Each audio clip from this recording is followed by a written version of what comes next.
I'm a big professional wrestling fan. These guys get up and pretend to be somebody else every week in front of millions of people. They win and they lose, and whatever happens to their character, nothing really happens to them. If they can do that, I can too. I just began crafting this idea of what a speaker would look like, sound like, and behave like if no one was going to think anything other than, wow, they're excellent. Welcome to Heart Inspired, the show dedicated to highlighting individuals in their pursuit of authentic leadership. We peel back the layers to uncover the roadblocks we all face, explore the actions we can take, and how to persevere toward the best version of ourselves. I'm your host, Michelle Delgado. In this series, my guests will share how they pushed through the pandemic and other challenges to turn their vision into a reality. Their stories will inspire you to leave self-doubt behind to focus on your goals. Adam Robison is a servant leader from Northwest Arkansas. Adam's mission is to equip and empower others with leadership practices and principles to make working with teams more efficient and enjoyable.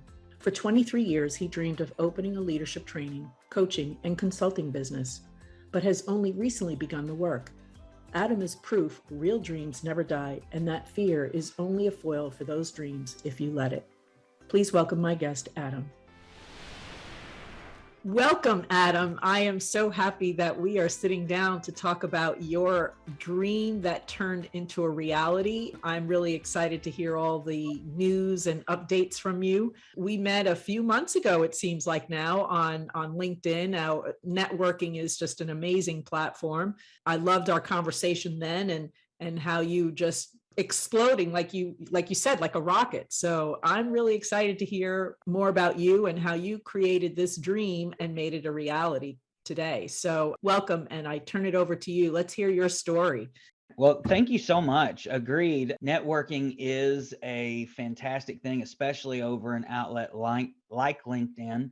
As you are still in the process of building your business and identifying everything that it works with, that one day you put out a post on LinkedIn and immediately I was like, hey, I want to contact this lady and find out what's going on, because literally as a way of networking, you respond to a lot of posts on there. And I just thought, okay, I'll check it out. I'll see what this lady's about. We just began with a couple of conversations. Anyone who's looking to build a business, one thing that I've always said is, you have to build value before you can really ask for that sale. And that's what you did in those first couple of conversations, was you built some value. And in the conclusion of one of our last conversations, I told you that, for 20 years or so, I had been taking these freelance speaking contracts and was working with companies. Just really, it always seemed that every time it came up, it was in the area of leadership development. And so I would love to say that I picked my niche topic or my niche audience, but I feel like it almost picked me,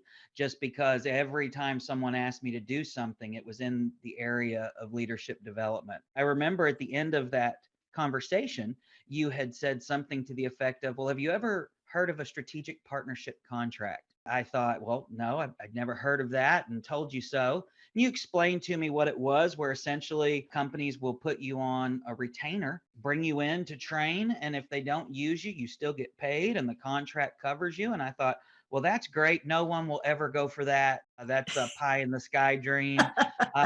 Never would it happen to me.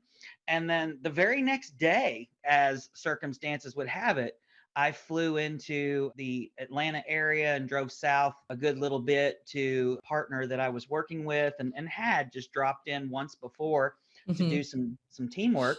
We're sitting in the training room before the session, and all of a sudden the plant manager looks at me and says, hey, have you ever heard of a strategic partnership contract? And oh my goodness, could have knocked me over with a feather. The term that I had never heard up until the previous day was suddenly now being echoed by this guy who I had just done a one-off with. I said, well, tell me more. And he said, well, we take care of people who take care of us. We put them on contract, and essentially explained the same thing that you did. He said, I love that you enjoy your job right now, but what would it cost me to get you 3 days a month and then a couple of days to work at home just to help us out? Because I'm a dreamer, and that pie in the sky never seems too big to go after it with a fork. And if you knew my size, that would make a whole lot more sense. And I just shot him out a number, and the number was high enough for me to leave my current job. And he was like, done, write it up. I mean, there really was no negotiation. It was just, it was like it was already done for me. Me being a man of faith, and having the conversation with you, and then the next day, things coming up the way that they did with him, it seemed like there was definitely a higher power at work. After we signed the contract, he said, "Oh, by the way, we've got a couple of more sites in our group that may need some help, and I'm in the process of negotiating those contracts now." It's exciting. As I told you, Yeah. I felt a little irresponsible. I've dreamed this dream for a long, long time. At some point, when you grow up, or as you're growing up, someone looks at you and says, "Quit dreaming. It's time to grow up. It's time Yeah. to embrace reality." And we all do that, right? Even though I've stood in front of audiences for 23 years and said, "Hey, go after your dream. Remember how to dream." I think a lot of us who speak for a living hand out the gospel in ways we think the world should be. But secretly, I think a lot of us think it doesn't apply to us. So when it suddenly applied to me, I came back to my wife and I was like, "I've got this opportunity. It's a little crazy. I just need you to tell me that I'm being completely irresponsible and out of line." And she said, "Are you kidding? It's everything you've ever talked about and everything you've ever told anybody to do. You need to go after it." So the last month, as I said to you earlier, I feel like someone strapped me to a rocket. I'm just holding on for dear life. For the first time in my life, work has become a get to and not a have to. I think that the people that I'm making these agreements with have not just one, but a handful of years of work for me to do. And while I realize that's nothing permanent, it does afford me the space and the other times when I'm not working with them to build my business here and to build up a local clientele so that I'm not jumping on an airplane every time someone needs something. And so when we spoke, I remember you were saying that there was other opportunities of contracts and you were a little hesitant about approaching that. And so now the door is wide open for you to do that. Is that correct? It is, and that's another thing that's on my radar. It's very interesting when someone comes to you and offers you that thing you thought you would never get, what you would actually do. I remember Hmm. in 1995, I woke up and our house was on fire, and I Oh, walked into the no. living room and the room was covered in flames, and my mom's bedroom was on the other side. And we all say, "Boy, if I woke up and my house was on fire, here's what I would do." And I didn't do anything that I thought I would do. I actually said, "Oh my God." I ran out of the house and got my brothers along the way. And you just stand there, right? It was the same sort of phenomenon where someone handed me my dream literally on a unsuspecting Tuesday afternoon. And since then, I've had to figure out, okay, now what routines and procedures do I need to develop?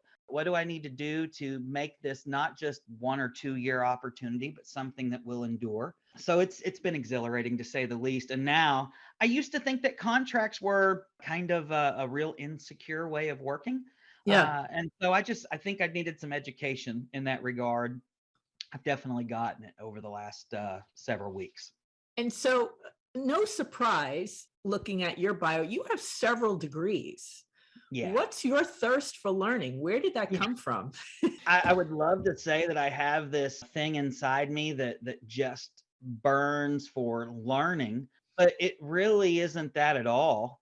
When I was a little guy, I mean, before kindergarten, I think 4 or 5 years old, I can remember growing up in Merced County, California. We were standing in line outside of the Department of Health and Human Services, waiting for our monthly disbursement of food stamps and government cheese. And by the way, if any members of your audience have never had government cheese, you haven't lived, because it's the best cheese that I've still ever had in my whole life. It's so good. And every member of your audience that's had government cheese right now is listening to their radio going, "Yep, the man knows." I just established my credibility with that comment, I'm telling you. But I was standing there in that line. It was hot. And I looked up at my mom and I said, "Mom, I don't want to be here. Can we go home?" And she Mm, bent down and looked at me in the eye, and I saw tears just kind of bouncing on the bottom of her eyelids. And she said, wow. "If you don't want to stand in this line for the rest of your life, you grow up and go to college." And I've never stopped. I graduated high school in 94. I got a bachelor's degree. I took the 5-year plan because unfortunately, I didn't think you would ever have to pay back your student loans. And I've learned different. I got a bachelor's degree in speech communication. As it turns out, I was a very shy kid. Turns out I could talk pretty well. And the dispensation of skills that God handed out when he created all of us, he afforded me the ability to talk, and that's about it. I didn't think I'd ever make any money at it. But And here you are. and yeah, right. Even in my undergrad years, I went to my advisor and I said, so I want to speak for a living. And she said, well, I hope you want to go to Europe or something because they're the only people that pay for speakers. I don't know why she said that, because I went and changed my major thinking I don't want to travel for a living. Turns out traveling for a living isn't that bad. One thing led to another. I ended up targeting English ed and then found out that I could speak well, so changed it back to speech. Went to graduate school at Arkansas State in Jonesboro and was recruited as a speech coach. And one of the kids I coached there won a national championship in poetry interpretation, and that was super cool. And then went into high school teaching because it seemed safe. And we had a free babysitter in the community that wanted to hire me as a speech teacher. After about 4 or 5 years, I thought, man, I feel like I'm really connecting with these kids and making a difference. If I can connect with kids, maybe I can connect with teachers. And so I went after a second master's degree in education to become a high school principal. I got that and became a high school principal and knew on day 11 I had made the wrong choice. It was absolutely horrible. I loved the children, loved them, still did. It was the parents that couldn't behave themselves. There's this real tragic line that parents cross that I don't think they even realize they do cross when their kids get into high school. They've been dealing with their kids for a long time, and they just want them to finish school. And in that urgency, there's a propensity for parents to do what's easiest for kids and not what's best for them. And that Mm, I always felt was incredibly tragic, and I saw it mm.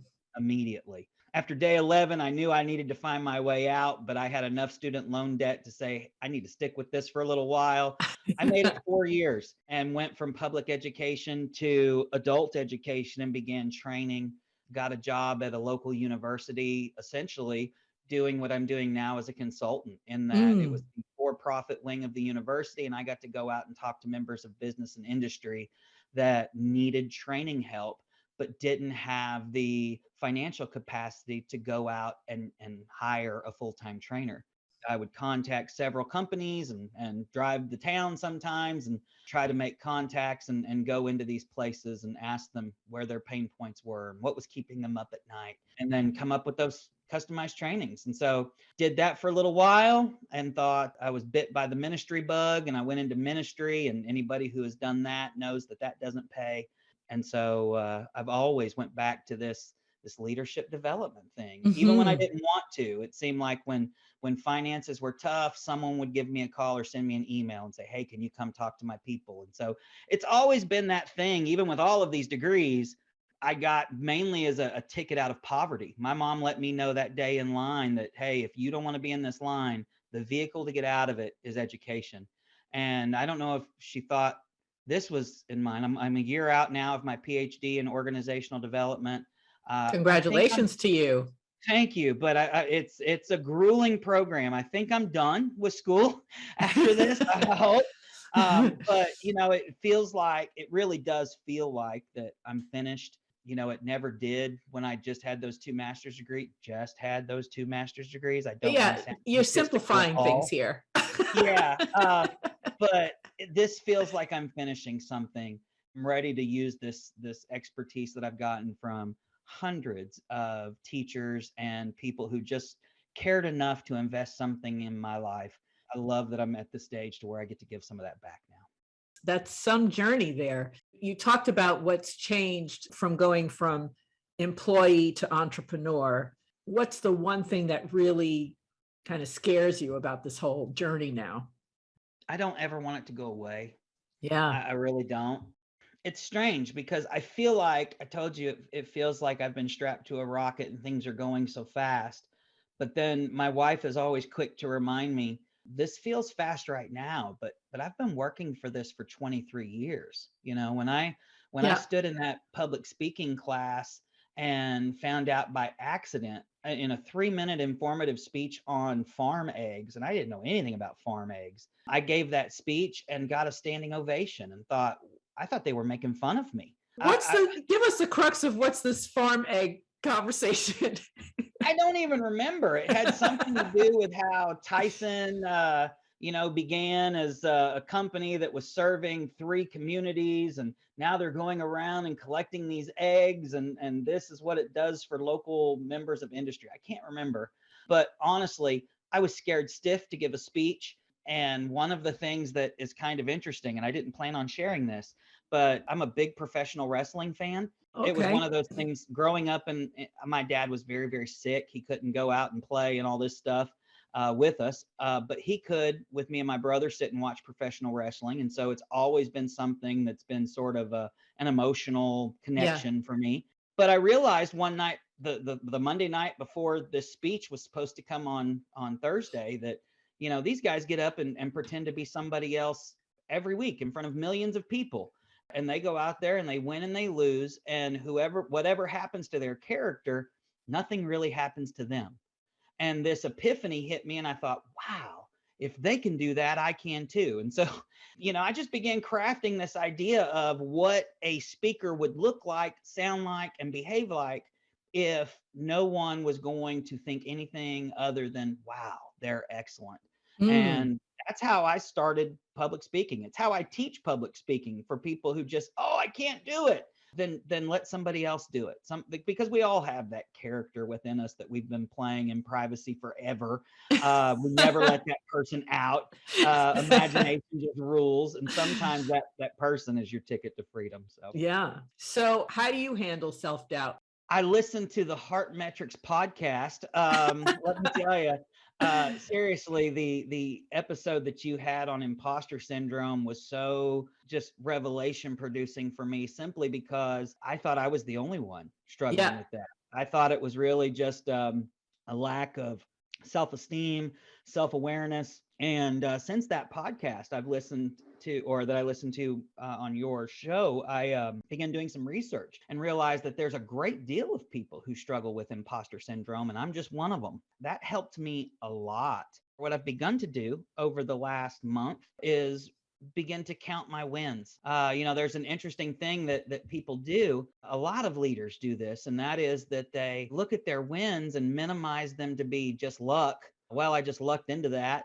And then we sit and just crucify ourselves for the losses. And we're so busy trying to tack ourselves onto a cross of failure that we forget to really look at how many times we've won, how many times things have gone right, how many times an audience has applauded and not thrown something at you. And if you begin to count your wins as something that you did, you accomplished as an individual, you might have had some luck play a part. But if you're going to really own your failures and agonize over them, then you have to own your wins, and you've got to pull some confidence from that. So I've really, over the last 4 to 6 weeks or so, been doing an audit of my wins, and I realized that I've won a whole lot more than I've lost. That's really feeding my self-confidence right now. That's great. We forget how much we have in our lives to be grateful for. Yeah. And for me, I journal every day about what I'm grateful for. And that helps boost that energy, get rid of some of that imposter syndrome. Because for me, it could happen on a daily basis. You have this, and then all of a sudden it's like, okay, show up again and have some great wins. And the question that you would ask the individual that you talked to on the imposter syndrome episode, he said, these people don't feel good enough. For who? Who do they not feel good enough for? Who do you not feel like you're producing at the level you want to produce for? And that question stunned me. I remember I was sitting at a stop sign when I heard that question, and I thought, holy smokes. It just unraveled everything for me and began for me to think about, all right, maybe I'm not this imposter. And then certainly life has shown me different over the last several weeks. You're not eating that cheese anymore, even though you have a passion for it. Right. Oh, I do love me some cheese. Gosh, especially that government cheese. It's good stuff. Tell me about your clients. You're so excited about this. What's some of the lessons, not even just the ones that you have now, but even from your past where you were doing some, freelance work? What are some of the lessons you shared with them that will never change. It's a consistent lesson. I love that question. There are three quotes that really guide everything that I teach. A few years ago, several years ago, actually, Rick Page wrote a book that's called Hope is Not a Strategy. I've not read his book. I just wanted to give him credit for the quote, but I actually heard that in an educational seminar. There was a school superintendent that was speaking to a bunch of school principals. It's when I was practicing in the public schools as a principal. And she was just talking about how, you see these benchmarks of student learning, and most of us just kind of put our hands on our hips and say, well, I hope our scores are better next year. And she said, I'm here to announce once and for all that hope is not a strategy. You have to be deliberate. You have to be intentional. I'm one of those that I can be watching The Big Bang Theory and be like, ooh, I'm going to use that. That's a nugget of truth. I love that show. Oh, yeah, it's great, right? It's like penny, penny, penny. I have a revelation, right? And so I began to think, wow, hope is not a strategy. If we think about how many times in our life that we use hope as a strategy for how we're going to fix things. I've met people who chosen the route of disability. My brother's one of them, and he's on disability full time. And disability, unfortunately, doesn't pay very much for the people who have to live with it. And for many people, they have to. That's their only security, and I'm not shaming that at all. I thank God for it. When my dad was sick, it was all we had for a while. But my brother, who deals with psoriatic arthritis, he's been kind of taking audit of these jobs that he could do, and he says, well, I don't want to lose my disability. And I said, yeah, but if you could do your job and make more money, wouldn't that be more comfortable? Hope is not a strategy. You've got to look into your situation, and instead of just saying, well, I hope things get better, you've got to do something to make it better. Because one thing I've learned in my 23 years of public speaking and trying to have a career in this area is no one's going to do it for you. You have to do it. The second quote would be leadership is influence by John Maxwell. Leadership is influence, nothing more and nothing less. I used to be a hermit. I didn't want to talk to people. I was shy. I was scared. With my dad being sick, there was some verbal abuse in the home. It was definitely a hit first, ask questions later kind of home. Okay. It was how he was parented, and I realized it wasn't how I parented my kids, but it's how he was parented. And so it's what he knew to parent with. Yeah. But then with him being sick, he was very concerned that his kids would see a man who wasn't going to work every day. He literally beat it into us that a man goes to work and a man works hard. And what we were seeing was not the example. He was very concerned with that. And some men thought that if he could make us hate him, that we wouldn't hurt so bad when he was gone, which is something I've read about. Apparently, it's one of those psychological things that happen to folks facing terminal illness. Nevertheless, we survived, but I was afraid of relationship. I just lucked into some John Maxwell tickets with some friends who were going to see him in New Orleans. I'd never read a book of his. They just told me, bring a notebook. You'll want to take some notes. In a 90-minute seminar, I took 12 pages of handwritten notes front and back. I couldn't get enough. I left New Orleans and my session with John Maxwell with a new hero. And I realized I've got some work to make up on building relationships. I thought I could do this all by myself. And one thing I'll say to myself and to your listeners is you can't do this by yourself. You need other people. There's a synergy that comes together when two or more people get together with one purpose. And it's pretty incredible. Networking is something that I still am not incredibly comfortable with, but it's also something that I realize has to happen. And it goes back to that Maxwell quote. And I think the final one is a quote by Susan Scott that the conversation is the relationship. And so so true. Isn't it great? It's so true. And those three things really go into become the beginning, the middle, and the end of every leadership journey that I take a group of people on. I typically do a 6-part course in transitioning new supervisors into leaders, because we have people who are promoted every day because they do their job really well. But being a doer and being a leader are two different things. We need both. Drastically, we need both. And if you don't believe me, just remove the doers from the workforce and you'll see there's not much that gets done, right? Yeah, that's correct. But those leaders get promoted into leadership because they're good doers. And most of the time, no one teaches them how to lead. And leadership, a disposition for leadership may be innate inside of someone. Knowing the ways, the options, the leverage of leadership, that has to be taught. Yeah. And for whatever reason, that's the area that I'm always drawn back to. And so when I get to the quote that the conversation is the relationship, once you're the supervisor, you can't just fire off emails.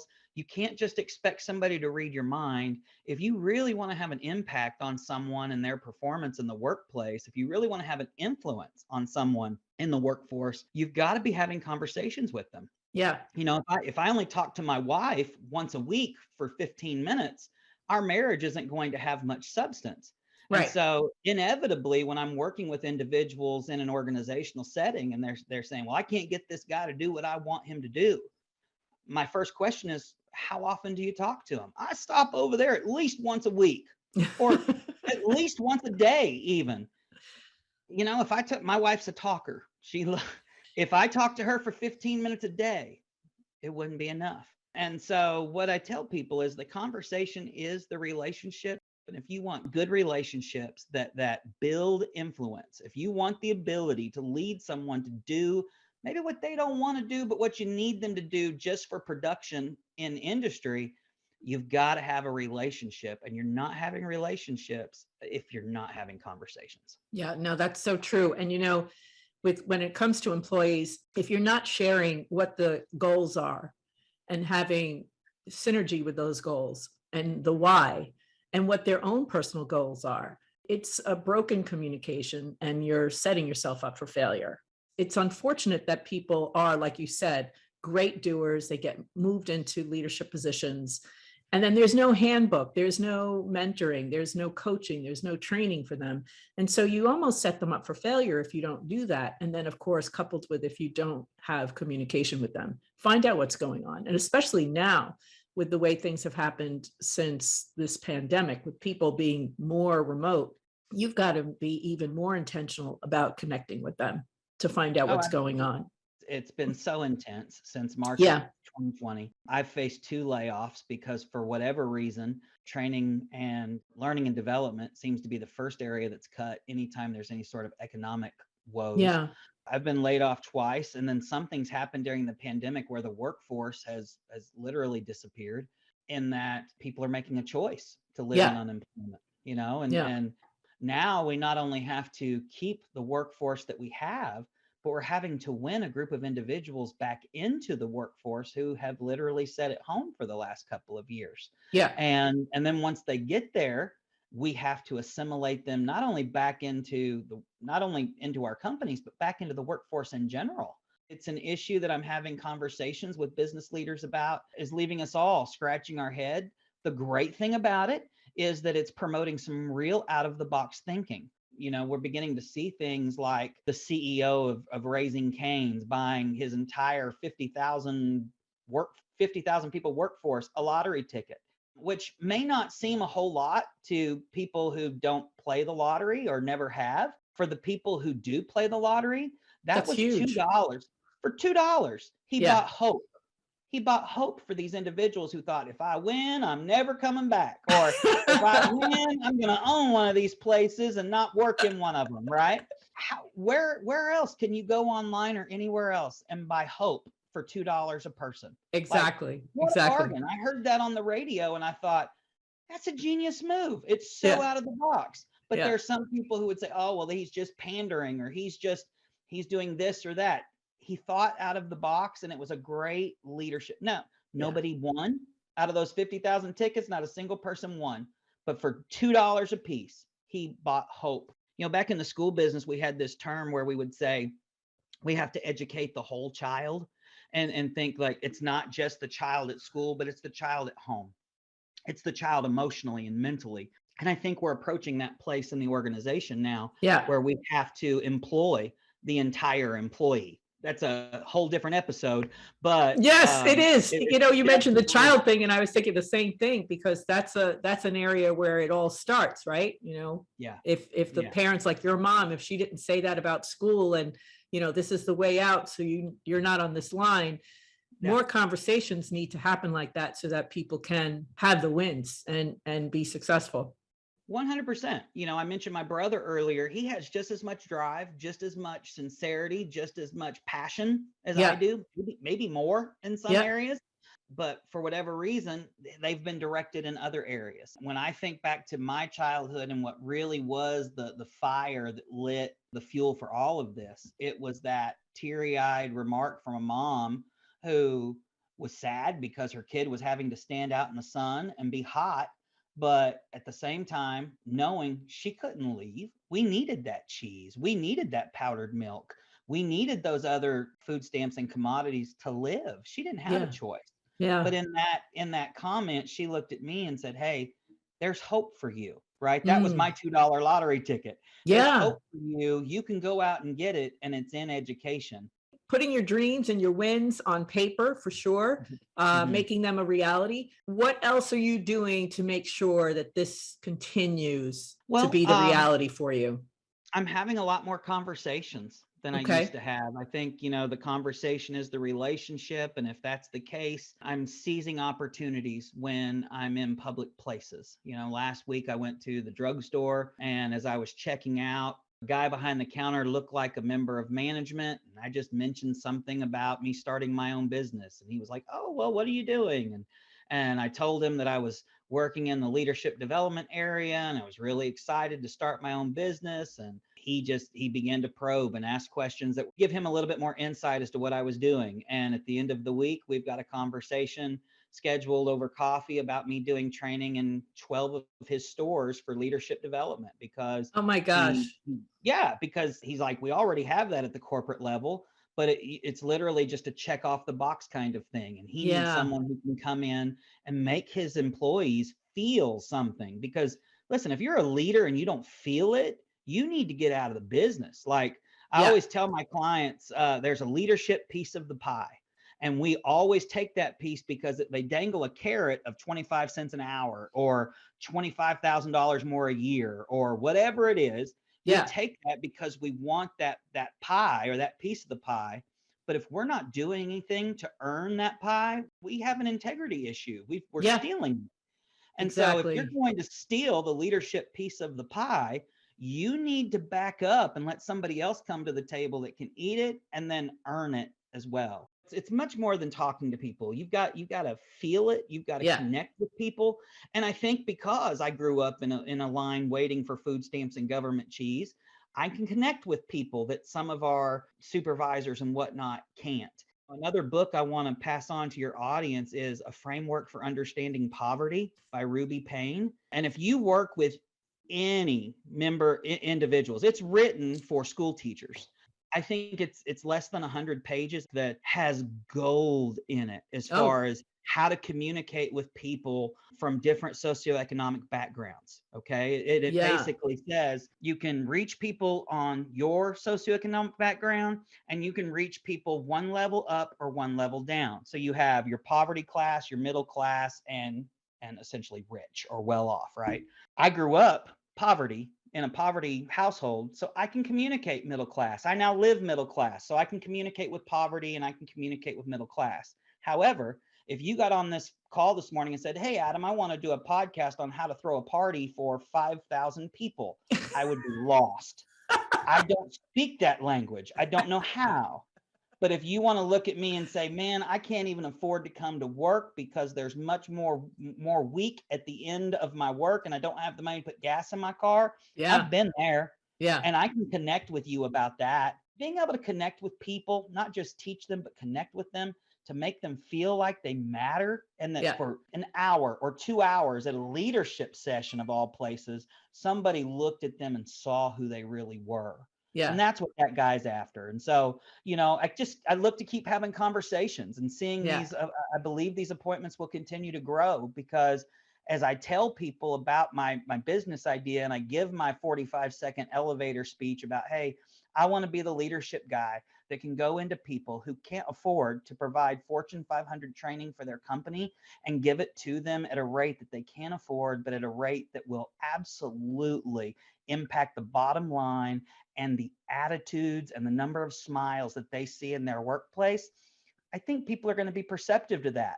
I chose the dream Yeah, because a job will always be there, right? that's My right. college degrees don't go away. And so I love that I went to college. I think that college is absolutely for people who want to go. I used to think it was for everyone, and I don't now, but for the people who want to go, I can go back and get a job anytime. My moniker for whether or not I would take a consulting job was, is this the right time? Am I the right person? Is this the right place? And if 2 out of 3 of those would line up, I would take a consulting job. When it Yeah. came time for my dream presented to me on a silver platter, it was the first time in 23 years that all 3 of those could be checked off. It was the right time. I was the right person. And the place that offered me the contract was the right place.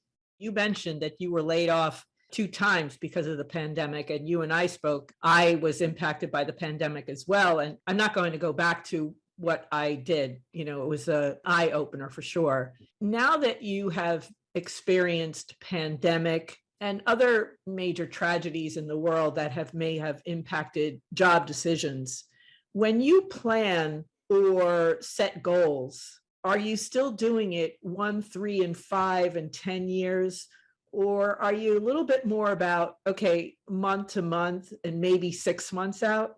I use a practice that we used to refer to in education as fish boning, Uh-huh. which sounds like a silly term, but maybe it sounds like you're familiar with it, where as Covey said, Stephen Covey of Seven Yep. Habits for Highly Successful People said, you begin with the end in mind. Right. That's really what I'm doing right now. Is I know what I want my consulting and coaching practice to look like. I want to serve people in a way that brings them unprecedented success, and that allows me to hang my hat on the fact that I added value to someone's life. That's Yeah. always been my perceived purpose. And Yeah. so as I look at what I want my practice to look like, I'm just kind of working backward. I'm dreaming about what it looks like when things are flowing and I've got 5 or 6 or whatever engagements during the week that I can go locally to serve, and then maybe jump on an airplane occasionally and go serve elsewhere. And then just trying to figure out, all right, well, if that's where I want to be, then what does that look like where I'm at right now? But I would Yeah. love to just kind of set out some of those days to where I am looking at weeks and months and perhaps even years. But I'm not there yet. This is all so new. I'm still in the process of dreaming of what this whole thing is going to look like. Mm. The dream used to be, well, if I could just go full time, if I could just go full time. Well, now I've gone full time, and it's time to start thinking about, all right, if I just had the routines and procedures needed for being productive every day, and if I just had the marketing script so that I could introduce my business to Northwest Arkansas, and dreaming about these big things, I think that's coming, Michelle, Yep. as far as and maybe that's where I'm doing it wrong, and someone listening can reach out to me and help me out if you want to. I don't pretend to know it all. I've still got so much to learn. The day I quit learning is the day I hope the good Lord takes me home, because I'm a fan of lifelong learning. I'm a lifelong learner myself. So that part, I think, is still a little muddy, Yeah. but I'm going to Fair figure it out. enough. Yeah, Yeah. I have no doubt you will. I mean, this has been an incredible journey in just such a short amount of time. When we reconnected and you said, "Oh, 2 contracts and I'm full time," I was like, "Oh my gosh, this is Yeah. amazing how it pivoted so quickly." It was So, crazy. yeah. So tell me your company name. So I do have a website. It's Okay. MSJ, which is real simple, stands for My Sweet Jenny. I love my wife. Oh my gosh, that's She's so awesome. Yeah, she's the center of my universe. And so msjtradingllc.com Okay. is how that you can get on there. It's a very simple web page that will allow you to click on a form that just gives me enough information to reach out and give you a call. The call is free. Again, I absolutely believe that you have to provide value for people before you can invoice them. And so I look forward to just building some connections and building some relationships. And so that's the best way to contact me Okay. at msjtradingllc.com. Fill out the the little form at the bottom of the page, and I'll give you a call. And I'm excited to see what's about to happen. Now, I'm not a consultant for everyone, but if you are listening to this and you have a person or a group of people that have been promoted into a supervisor position, and they just aren't figuring out how to be that supervisor, and they're lost in being the boss, give me a call, because hope is not a strategy. Don't just hope that one day they're going to wake up and do it right. They have to be taught. And if you don't know how to teach it, you'll do more harm than good. I'm a big fan of people who want to step out and teach other folks how to lead. I often say, if you dare to lead others, I'm your biggest fan. It takes a deprogramming process of what we thought leadership was, kind of like parenting, right? Yep. We'll tend to lead as we were parented, unless somebody shows us different. There's that deprogramming bit, and then there's just a time to connect over what real leadership looks like. And you'll see your bottom line come up. You'll see the relationships come up. You'll be able to lead with vision and be proactive instead of reactive. It's incredible what a team of leaders that are fueling a vision can accomplish when they work together. Yeah, when they're collaborating, absolutely, and they're on the same page.